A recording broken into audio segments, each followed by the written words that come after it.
think you just have to say screw it, play Lee Sin. He hasn't played Lee Sin this season. He's a great Lee Sin player.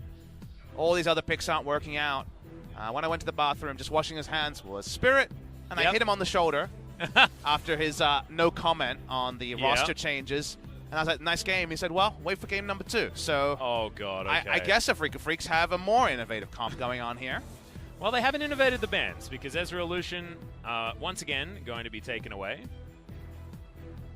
Now, what happens? Because blue side, yes, you're going to have first pick, so a few more options. There's no changes apart from the Aurelia on the side of Gen G so far in the bans.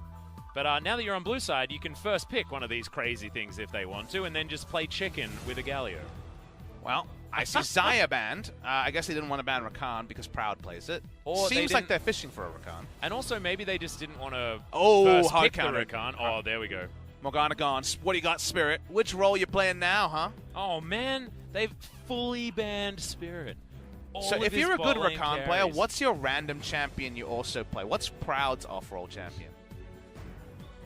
Is he an Annie mid lane player, one trick? I don't know, because we know that Spirit can play the Rakan, so Proud could play anything. I think he's probably going to be playing Rakan. Safe bet on that particular one. And I don't know if I freaking care about what Gen G pick, given the nature of their draft in game number 1. Gen G say, look at us, it's Worlds 2018, we got everything. Yeah, Aatrox look and at Urgot. these picks. Now, Aatrox could be in the jungle. Watching Peanut jungle Aatrox, he didn't seem at home with the pick, but there would have been multiple days since that stream. And I find it interesting that they picked the Aatrox and the Urgot instead of the Aatrox and the Akali that we saw Sandbox put to such great use against SKT earlier on. Problem is, Cuvier's gone, so... Roach is another one of the Roach Akali could players, probably though. play Akali. He's already played it. You don't give Fly credit for playing Akali, so not sure about that one. All right, Nico. First Nico ever in LCK. Cool. There we are, debuting the Nico. Where's it going to go? If I'm not OMG even gonna try. is any indication, it'll be bot lane. Chelly played that for OMG last week. And also fits the playstyle of the Afreeca Freecs in game number 1. If that's something that's worth talking about. Final pickup here for Gen G. Could be bottom side, could be jungle, could be both.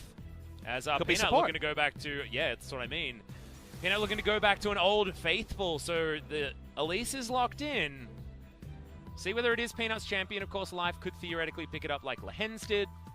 At least so far, 1-1 as far as jungle and support here in the LCK. If it is the bot lane Nico, the Aftershock was a very interesting rune choice. Taken by Chelly, all about hitting the E, I assume. Yeah.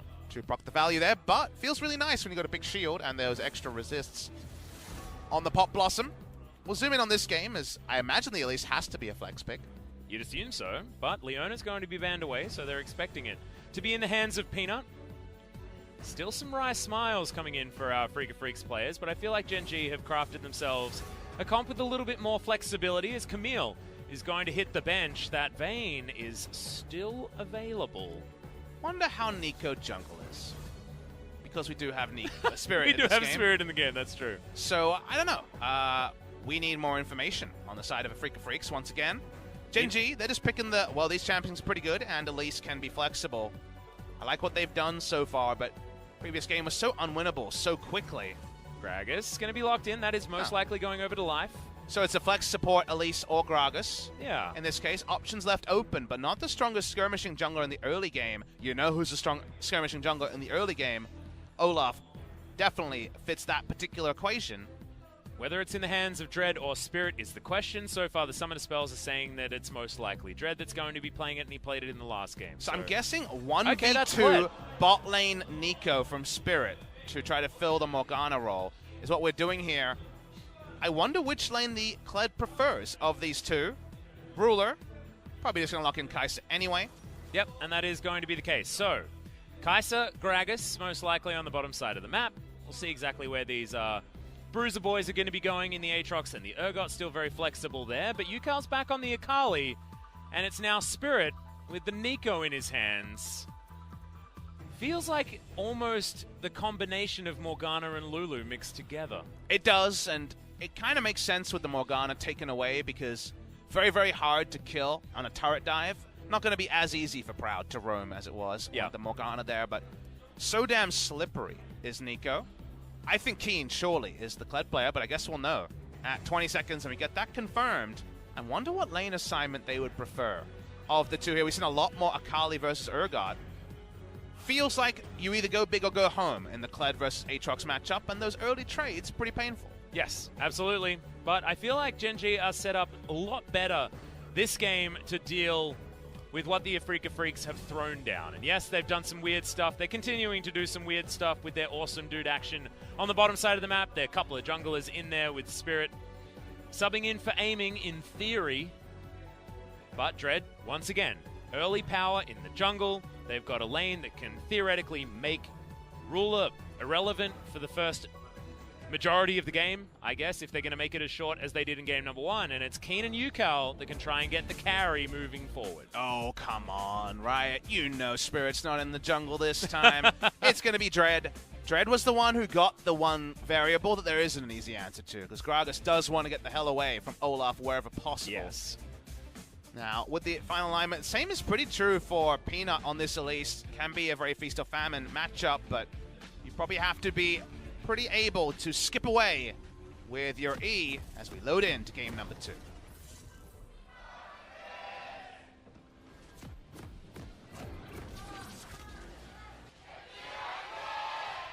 Gen G fans desperate for them to bring us to a game number 3. It's an imposter. Comet is the choice from Spirit. He doesn't go Aftershock like Chelly, which requires you to hit your E. Maybe he's being a realist, and he just says, well, let's burst more. Yeah, with the Q. Usually, when we saw Nico, which was right at the start of Kesper Cup, you remember, Atlas, before it was globally disabled. Yep. The big thing to do would be to play around with the enemy's expectations of your jungler. If you imitate your jungler, you throw away jungle pathing really hard. If they've been much more about defending bot side, they will not have the ability to pop an Olaf and have 2 in range and really cause a lot of mind games for the Gen G side. Yeah, a lot of bamboozling going on. However, Spirit not going to be able to, as he's gone back to base just to get his health back after the Cathian rain came down on his head. Late invade being threatened here by Dread and Keen, or to spot a ward. They do spot it. Yep. But Afreeca Freecs still actually going to come on over. Now, again, it is Olaf level 1, and remember that if you can get vertical jungling going, then Kled can actually use all his gap close and melee range damage to try to hurt Aatrox in the early games. This seems to be about holding down Roach and getting Keen a nice lead. Well, Peanut, he's just going to say, all right, well, I'll concede this one, given the fact that you are very, very strong. In here. He does have the smite available, as Dread not going to get that one smited away from him. Peanut's going to smite the big Wraith, or Raptor, depending on which year you started playing League of Legends. I'm just happy you don't say popcorn chickens anymore. I do say popcorn chickens still. I choose to repress those times. Peanut going to his second big buff. He doesn't want to lose this one as well. Seems like Dread is not going to be actually invading there. Would have been spotted out on nice defensive vision. Put down by the side of Gen G. So also yes, wanting to go for the 3 buff on the side of Dread. This time around, there's no obvious, well, this is going to be super easy to win in the late game on the side of Afreeca. The Nico, for the first time in the LCK, is now still only one champion who's never been played in LCK. I've said it enough times, you probably know it, Atlas. That's Garen. Yep, no Garen. So sad. I was actually talking about Amazing J today, because one of the Korean casters actually played on Energy Pacemaker back in the day over in the LPL. The team that, in fact, played the Garen. Played a lot. Amazing J would pull it out once a year, it felt like. He liked it. Build path for Spirit here is going to be very interesting to watch. My favorite is the passive abusing Rageblade build. You can actually just go Rageblade and Nashors and you will do insane passive damage. But I think it depends on how much threat you see and whether you just want to be more of a orbital nuke Q rather than anything else. Rakan is not quite Karma. The lane I expected at Kesper Cup for bot lane Nico was something like Karma or something that can prep the backline, because actually if you say Karma Q the backline and then Q as Nico, the minions just explode from all the pops on the Q. Not so much help from Rakan, and now a turret dive being engineered.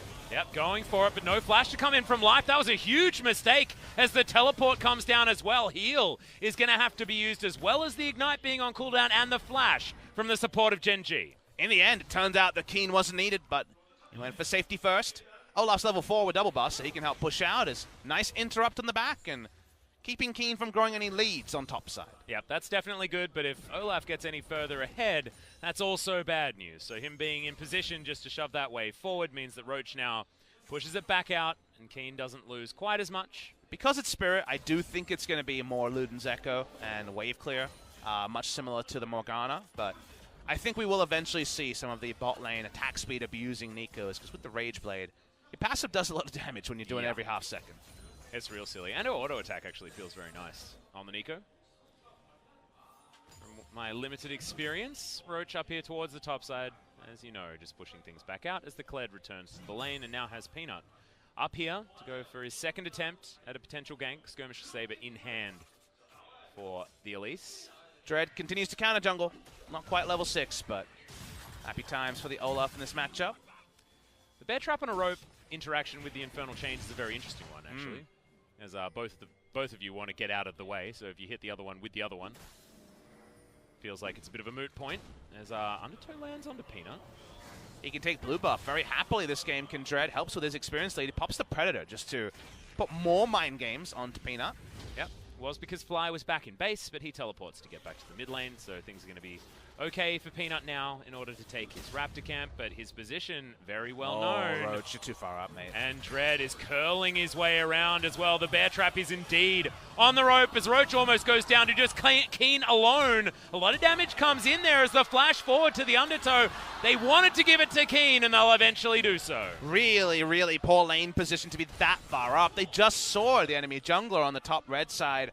Nice proactive gank. Dread is known for just pulling the trigger every single time. I see those jungle changes on 9.2, more level 2 ganks. Dread feels happy about that. Moment the first tug comes in on the Bear Trap on a rope, he was always dead, but he does trade a flash, so at least you get a summoner down. Not sure if it's worth it though, because Kled's got 1 kill, and 1 becomes 2 so fast with the Kled. Certainly does. And didn't actually go back to base just yet, so things are okay for Roach in this lane. Yeah, he is. Takes down that ward, will just back away and does end up going home just so that he can find Skarl again. I think he should be able to get him. He's around the fountain somewhere as Dread comes in, clears out this control ward, and Peanut is trying to control the jungle, trying to get around and get things working in their favor, and does have a fair few camps under his belt. But it's all about Dread just pulling the trigger and Peanut not actually having any way of responding because he's trying to take a Raptor camp, the only Raptor camp that he's been able to find so far. Not been able to set the pace of the game, but Olaf is the sort of champion that makes that happen to an Elise. Remember that Ruler is free farming. He's 10 CS ahead, and like we mentioned, just lost chapter into hopefully wave clear for the Nico. Does mean Nico is going to be largely about the ult in team fights and not really about any more reliable damage. So with Ruler being the one to have an uninterrupted early game and then not being an obvious Keen will hard carry every game scenario like game number 1, that means that Gen G are going to feel much better about this time a gold disadvantage, but one where there's no problems on bot side. Yeah, the thing that I'm interested about is how many of these turret plates are actually going to go down this game, because that's what kept Gen G in it for so long. In game number 1, will they be able to get these waves pushing forward in order to take things down? Because you can see Keen, he's far behind. 15 CS on the top side of the map, despite that kill going over to him and picking up first blood. Very even in the mid lane, however, you'd already illustrated the bottom lane going in favor of Gen G pretty significantly. And that was the TP drawing Keen to the bot side and Olaf picking up a bit of the farm. But overall, minions have died to the turret on the side of Afreeca. That hasn't happened on Gen G. So CS looking good. The no Tiamat first purchase was pretty pivotal. That's why Keen was overstaying. He really wanted to find a way to get the Tiamat, but the recipe going up counted against him. Well, now we'll be able to use his teleport to get back to lane, most likely when he does want to, if he would like. Of course, we'll be basically the mid-game at that point, so it might be dangerous if he wants to get those map rotations done as Life and Ruler continue to push this wave further forward. So interested to see if Afreeca can stick a control ward advantage. How does Spirit use that Nico passive? Because it's all about, you see an enemy champion, you know what it does. Rakan's probably the scariest one, but Akali is up there as well. Well, Ukal is able to get a good trade here onto Fly. You can see the amount of health that you get back, especially now that you're getting towards that level 9 mark, which is so coveted. Peanut coming on over, actually happy to stand up against Dread here, even though the Ragnarok is available and is able to win that smite battle for the Raptors. Peanut played that really well. Ended up getting the last hit on multiple the small Raptors, and then also timed his smite very well. They know the Peanut's top side here because it's spotted by Olaf. Ruler's also going to kill Proud. Interesting. I'd like to know how that happened. I'm guessing the life flash and squishy stats didn't help his mid lane. Yeah, more kills might be coming in. Both ticks of the ultimate there as Yukao Beautiful. just dashing in and out, and eventually they'll grab the kill. Dread there just to pick up an assist to help out as well. Really nicely done on that dive from Yukao. Min-maxed everything. Dread, as you say, coming in just to get an assist. Good start in the mid lane for the Akali. Yukao has shown in both games as Akali has to be respected. Oh, yeah, and Yukao is always... He's a member of the Young Mechanics crew. Of course, a lot of them making their debut this year, but Yukao didn't know he was level been 6 here for a while. Well, Wow. that's what we call a level 6 advantage in the bot lane. That's what that is. Nicely done from Life. In the mid lane, though, this is just really, really well done. Everything hits. The ult misses from Fly just to add insult to injury. He was always going to die there. Goes down. Nicely executed from Afreeca. And again, we should talk about this. We haven't had much time to speak good things about Afreeca. Yeah. The big interview with Yukao. Reason why he wanted to move to Afreeca is he wanted to work with I Love Uv, one of his heroes, a famous Brood War player in StarCraft 1, and because everyone knows the reputation of Afreeca. They spam practice. They play more practice than any other team, and they will skip solo queue to make it happen. Yukao was opting into that. He wants to be burning the midnight oil, and you probably need to burn a lot of midnight oil to make a comp like this stage ready. Absolutely. This is how that practice is shown to us, is by having something that's completely out of the box. Because often, you know, you get scrim metas that start to make themselves known, and teams play against all the other teams, and then things start to stagnate. Afreeca Freecs, they don't do that. So things go in weird and wonderful ways in an isolated situation. This is a really nice trade up if they do end up getting the Rift Herald. Yukao trying to cut off Fly from rotating. You take a Rift Herald over Cloud Drake every day and twice on Sunday. Absolutely. It's not Sunday just yet, but I have a feeling it certainly will still be a good idea. That wasn't the bear trap on a rope you wanted, Keen. No. You missed the Rift Scuttler. Rift Scuttler is probably the best juker in all of League of Legends history, by the way. I think that's a fact. Level 9 hit from Yukao, more wave clearers. How about ending a laning phase and getting more gold for King? And did you think that Afreeca Freecs had this planned out, Papa Smithy?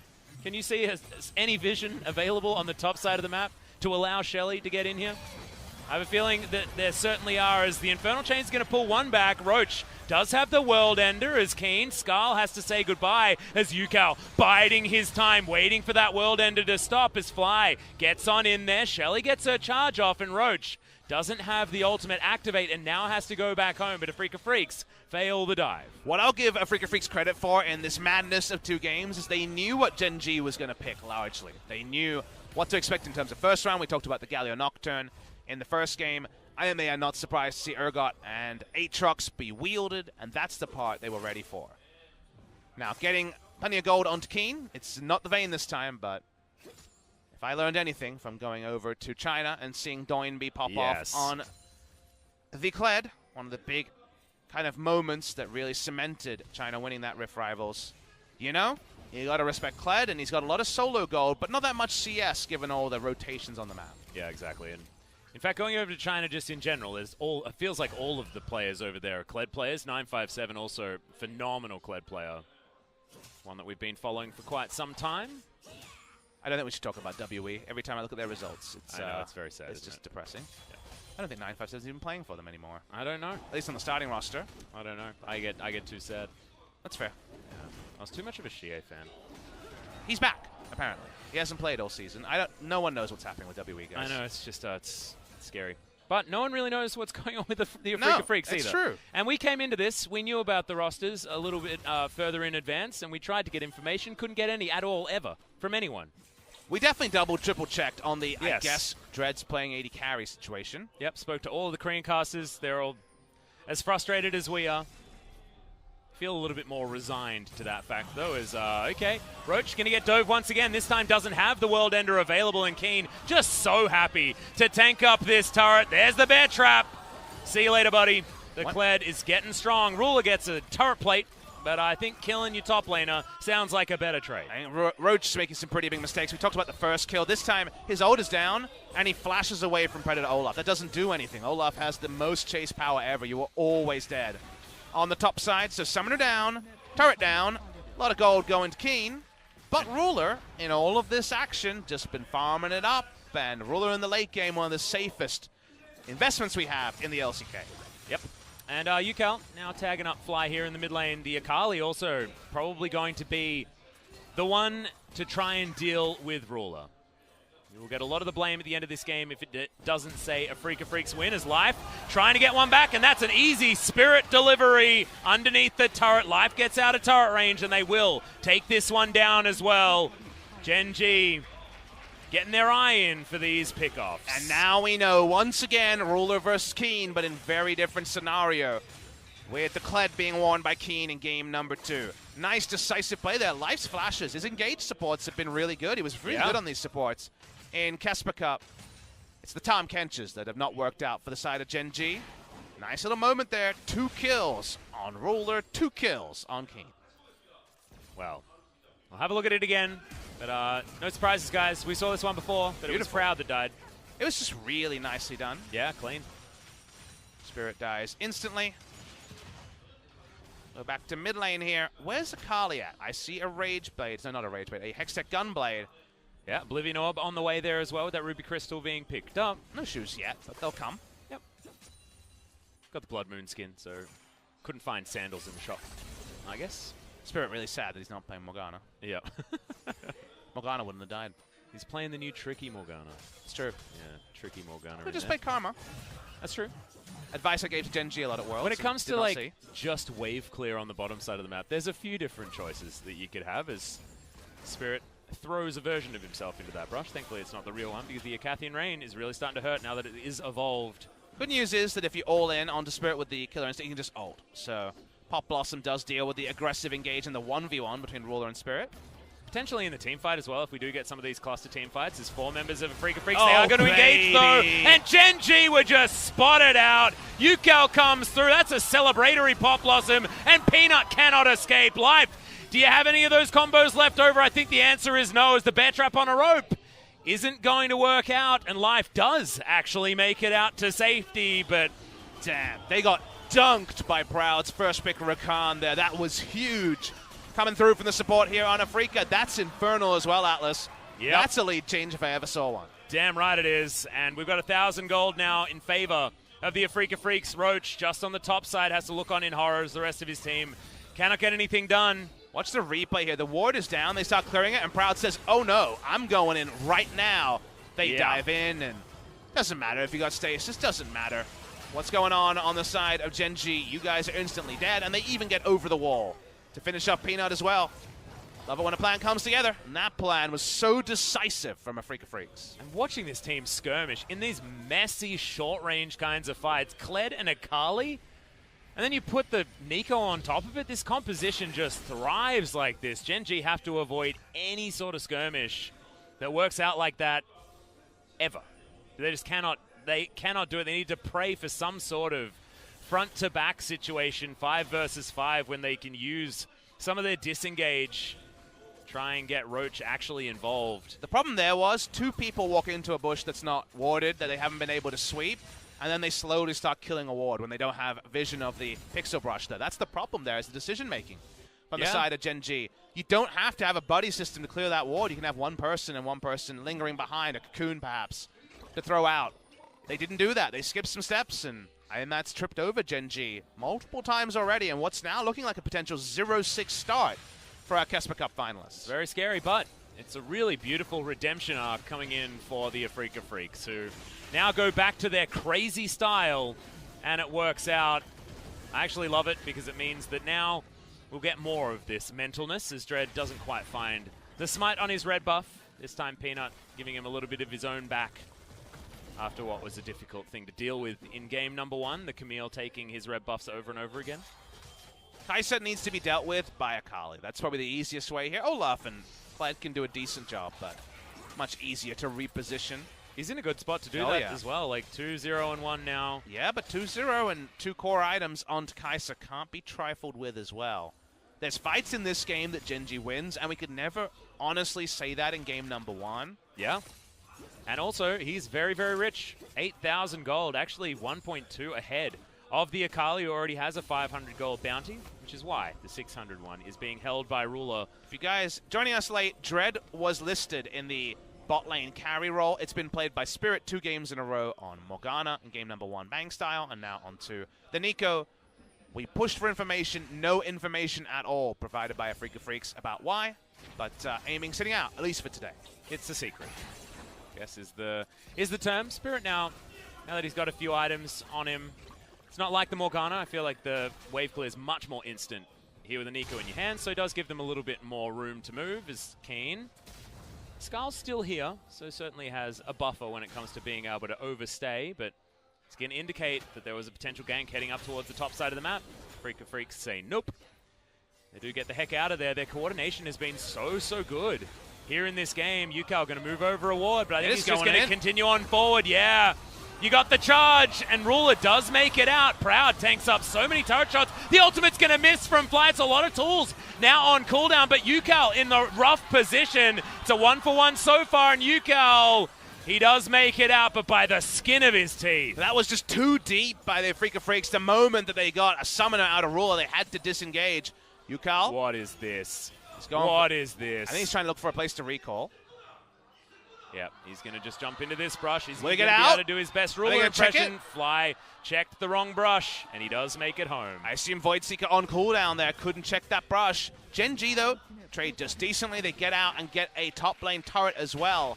A lot of map objectives going to be taken on the backside of that, but it was just so ultra deep. The moment you go into a turret, yeah. I know you don't have too many options when it comes to the Kled, but this is so ultra deep and great flash from Ruler. Yeah. Then he's safe forever. And there's nothing much the rest of Afreeca can do. The killer instinct into the perfect flash to get out of the grand entrance was about the best he could possibly do. I know Pop Blossom possible, so Spirit just watching on. He was actually tanking turret. At the end of that, he couldn't move as fast as everyone else. Not enough to throw the game, but certainly a sighting that Ruler lives. Things come together for Gen G. Yep. King going to take down this Rift Scuttler here, and what I would like to see is the charge Pop Blossom combo, which is what this composition does very well. You can put a Pop Blossom in about any situation you want with the extra movement speed that you will get. I just want to see some more surprise use of the passive. We can see the passive being used right now. Yep. That is not Keen in the mid lane, in case you guys are unfamiliar with the spectator mode. As Spirit reveals himself. His minion's going to be dealt with. Ruler, the one given all of the farm. This is just generally what happens with Gen G, and look at this. So much vision available in this river. Teleport actually Which way we going? Coming in. Yeah. Is the charge back off cooldown? Yes, it is. And you best believe it's now going to be back on cooldown as soon as he finds an opening. Waiting his time here. He has not used the button yet. I'm not entirely sure whether they even know that he's there. I believe they do, but we don't know for sure. They're fanning out, trying to get information. They know that there's no Kled, at least in vision. Health bars are looking pretty good for both teams at the moment, but it's whether they can corral Gen G into the position that they want them to be in. You can see Rift Scuttle is so incredibly important because it gives them information of this dragon being taken down. Now the charge does come off, but is he a little bit too deep? The rest of Afreeca Freecs trying to follow up as in goes the Rakan. The quickness charms absolutely everyone, but look at the damage from the Kai'Sa. It doesn't matter. He's taken out, and now Roach is going to get put back down to the lifeline. No, he's not. Not quite yet. Eventually taken out. Didn't have the World Ender. It was just waited out in the end. Pretty messy stuff. A 2 for 3, but it does go the way of Afreeca. They give up a Cloud Drake to make it happen. Keen was so separated, no value out of the movement speed increase because no one was on that side of the map. Peanut backs away. They get the Drake. Getting mid lane turret, making this a longer map is what Afreeca want, but for now, might not happen. Well, trying to get the proc on the turret. They do get that, and let's have a look at this one again. Like you say, not going to have the movement speed, but launching onto Ruler didn't actually happen, I believe. The engage is onto Fly. Look at the engage on Proud. It's beautiful onto Fly, and Ruler, he's not able to get out. The Pop Blossom finally hits enemy champions. That's some damage coming through from Nico. Not to bonkers numbers just yet. Nico survives. Roach able to get an exit kill. Overall trade up by Afreeca Freecs. Certainly was, and all of that gold from the shutdown goes to the Kled. 3,000 damage, almost severely going to be the Pop Blossom damage. Not going to be too much of the other abilities there. Being hit from Spirit. Oh, already back up. Cooldown ultra short on that one. Yeah. So look at item timings now. Zone use is there. See how bold Spirit's willing to be. Again, my favorite thing is to understand how the best players use the passive. Yeah, and Life actually taking a lot of damage there as Spirit not able to use the passive because he's using all of his buttons to try and kill the support as Dread Has to Ragnarok defensively in order to get out. That is another cooldown that they're going to have to wait for. Has the Black Cleaver built already, but still going to be a little while before they can reliably engage with the Olaf. Everyone's so slippery that Fear Beyond Death has been the bane of Fly's existence in this game. He's been found it so difficult to hit an ult, let alone actually get to arm in a team fight. Akali, Kled, Olaf, Nico, Rakan. Best of luck with the with the accuracy on that ultimate. The thing that I find interesting, though, is this is the game where Afreeca Freecs have had the gold lead almost the entire time, but it is the game that I feel that Gen G has the biggest hope of actually taking. As they Ruler going to have a little bit more of a chance surviving in the later stages of the game, unless Keen is going to be too difficult to deal with. But as this game goes on, it's going to be easier and easier. They just can't lose control around where you see Peanut on the Elise. They can't lose control behind the Baron pit, because that's the place where positioning sometimes becomes tricky, and then you get assassinated as Ruler, Baron goes down, and that's the way that Afreeca Freecs win this game. Their siege, once again, pretty abysmal. Yeah. On the side of Afreeca, and the dive decent, but risky to dive. An Urgot and the potential for the ult to undo all your good work. So taking over red side jungle, not the easiest for the squishy members on Afreeca, and that means that Gen G has some nice defensive warding going down. Well, Dread, once again, in for the face check, but there is the charge, and Roach has been cornered off. Bear Trap on a rope doesn't land, though, and so the engage isn't going to continue, and that's a big button now on cooldown. Ragnarok was also blown there, if you remember, as Dread had to try and get out. Right now, Afreeca finding it hard to move open their spot, and Ruler the looming Dread on the side of Afreeca. Again, awkward to say they have Dread on their team, but you know what I mean. They've already 3 got items coming Dread. soon. There we are. Hurricane's going to be there, and then you choose the wrong time. He kites back or flashes back to safety. And a pentakill like Vipers is possible for Ruler. Afreeca have to be oh so careful. 3 item build, though, on Keen is so scary, especially when he's a GA above the Aatrox. Yeah, this is the ridiculous thing. Roach is going to be able to take this in a turret on the bottom side of the map. Fans very excited to see Roach do something good. This point in the game, especially because things have been pretty hard for him so far. 3-0-4 as his lane opponent, 1-3-2. You just feel like you cannot contend whatsoever, but he's stayed in touching distance when it comes to the farm and tried to find his way back in. Let's see the Baron setup here for Afreeca Freecs. Baron damage, not fantastic. Baron turn, obviously, when you're talking about Akali, Nico, Rakan, Kled, and Kled is god tier. So I think you really need the spotting wards to make the right call on how to put together some sort of flank, or maybe just Keen once again going 1v5 and starting the fight with his ultimate. Well, Infernal Drake is going to come up in 15 seconds, so Afreeca Freecs might be looking to try and put a second one in their trophy case. Opportunity certainly there, and 5 members stacked up around this area, but Gen G have got a lot of control vision. And Ruler's so safe in the back, walks over control ward. Cocoon going to land onto Dread, who's soaking a lot of damage so far this game, as Roach gets a nice double knock-up. Infernal Chain's going to be broken very quickly. As Gen G move over to this Dragon. So hard for them to walk up in formation like Gen G can. Afreeca Freecs are very, very squishy. Only Keen is a frontliner. They give up the Infernal. Yep, it is going to be taken very easily as Yukal standing on top of a ward. This could be an opportunity now for Gen G to find something. Cocoon, he's going to land, and Ruler jumps right on top of him. The stopwatch is used, but he's just dead, and Yukal, the one piece now missing in this Afreeca Freecs puzzle, and a very important one for dealing with Ruler. They blow him up. There's no teleport on Yukal. That's run at Baron, says Gen G. Let's see what Afreeca Freecs can do to stop this. Last couple of engages have shown the lack of linear initiation on the side of Afreeca. They've been risking things, and Roach is behind. Yeah, World Ender available as Fly. He jumps his way forward. Infernal Chain's going to be broken again as Afreeca Freecs just pressured away from their outer turret. But importantly, don't lose anyone. Don't lose Baron to Afreeca Freecs either. Baron Vision will go down. Dread's last couple of times have not found much fruit walking up. Oh, Peanut coming on over. They will be able to get a bunch of that vision in there as Ruler's even going to steal away a red buff. He is indeed a sneaky devil. He's got that Hurricane. He's decked out, Atlas. Close to a Flame Horizon as well, as Mercurial Scimitar likely to come in as the next item. See how many other ones he's going to be able to fit into this build. If he gets an Infinity Edge, I have a feeling it will be Viper times once again. Standing on a ward. Lost 2 to 3 members of Gen G their life. Crowd's engaged. So good. On the Rakan, this is the answering story, and it doesn't lose them a Baron. But there's definitely a different game where Baron Force comes off that play, so very big mistake from Yukal. You best. You best bet that if it was Sandbox that got that pick, they would be on the Baron. They would have run at the Baron. Whether they would have got it or not, hard to say. No, they would have started hitting it, though. But Kai'Sa now going to go home. You got to get that answer as to which item it's going to be able to go for, and it is going to be a BF sword, so maybe GA, maybe Infinity Edge. As item number 4, not wanting to finish off the Mercurial Scimitar just yet. Low magic resist on the side of Gen G makes you think that level 16 comes in and maybe a Pop Blossom can allow Afreeca Freecs to skip some steps. As you mentioned, way behind in CS, but double flat magic pen, Zonias for being able to play aggressive. A lot of tools there for Spirit. Again, controlling this side of the jungle, though, has proven so hard, and even with Predator, they can't take away the control war. Yeah, it needs to be able to hit a few more of these harass tools as well, as Keen makes his way down bot side, has teleport, but Roach has been able to control this wave for the majority of the later stage of the game.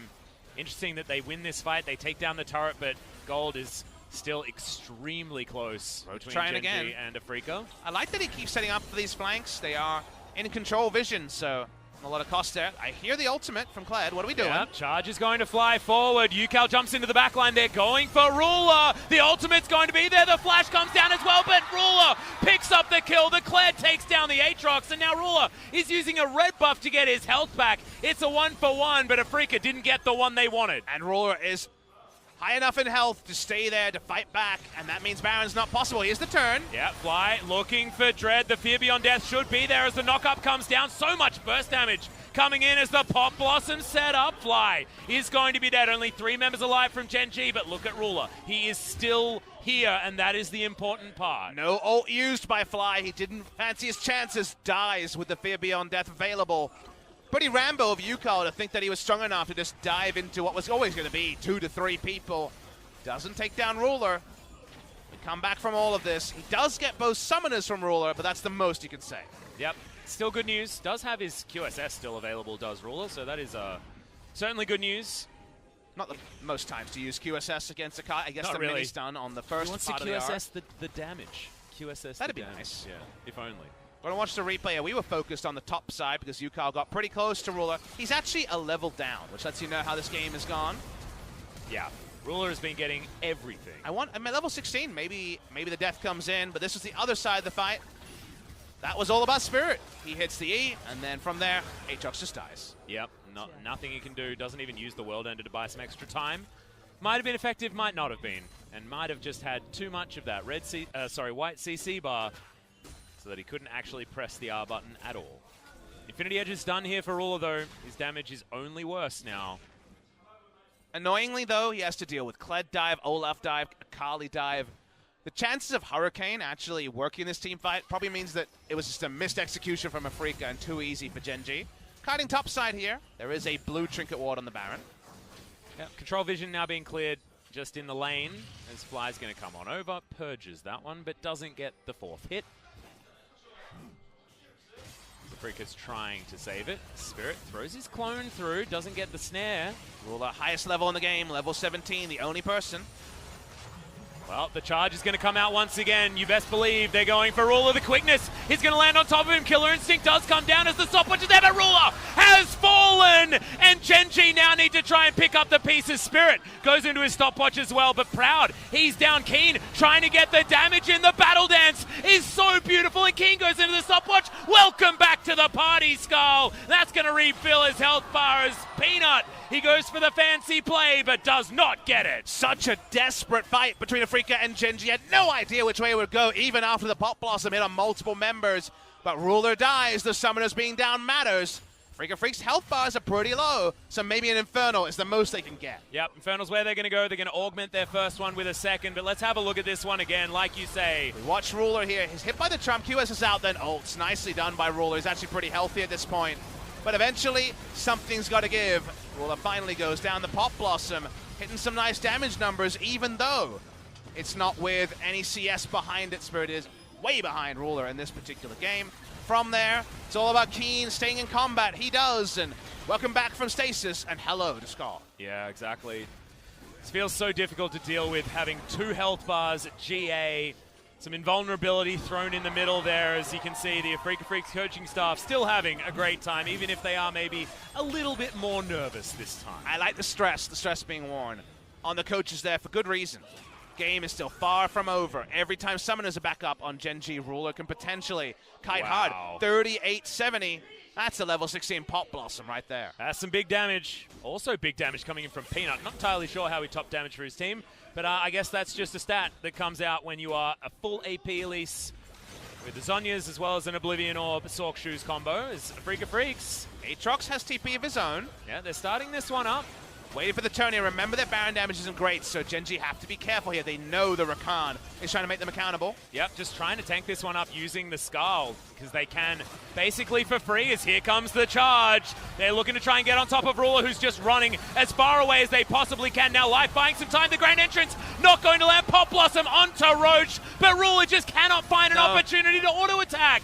The World Ender is there, but immediately it is popped as Afreeca Freecs is a 5-man squad, taking them one after the other. They just keep brute forcing no way in. Ignite on top of Roach, and Proud still able to get out. It's ticking down, and Roach isn't going to be picked up from that one. Rakan's so squishy that they can't actually get the pop onto the Fear Beyond Death. Ruler zoned out of that fight oh so well. That's the Baron turn they had to know was coming, but their formation just isn't enough to actually allow Ruler to auto-attack on the back end. And now Peanut trying to make sure the Baron is not being started. Yeah, and that was just so beautiful because you saw they were beelining for Ruler, and then as soon as someone was lagging too far behind, they turned. They grabbed Life, and then immediately Roach tries to go in to try and distract, right? Because they're just beelining. He's still going to go down because there's no actual opportunity for Ruler to turn and get autos. And that's the problem, Atlas, is that, first of all, Roach accepts his fate and says, all right, you're going to be Kled ulting into me and not Ruler at the front line. Well, watch the replay here. So that means that Roach is kind of out of the fight. Life throws in a big ult, but they can just turn on him, and front to back is not something Ruler is afforded. Has to blow the QSS, kiting back. Fly and Peanut just can't give anything to this Kai'Sa. They can't actually one auto attack set any dominoes down. They're just, unfortunately, they're basically useless standing next to Ruler. He needs the Aatrox to provide something, some threat onto a front line. Otherwise, Ruler just can't do it all on his own.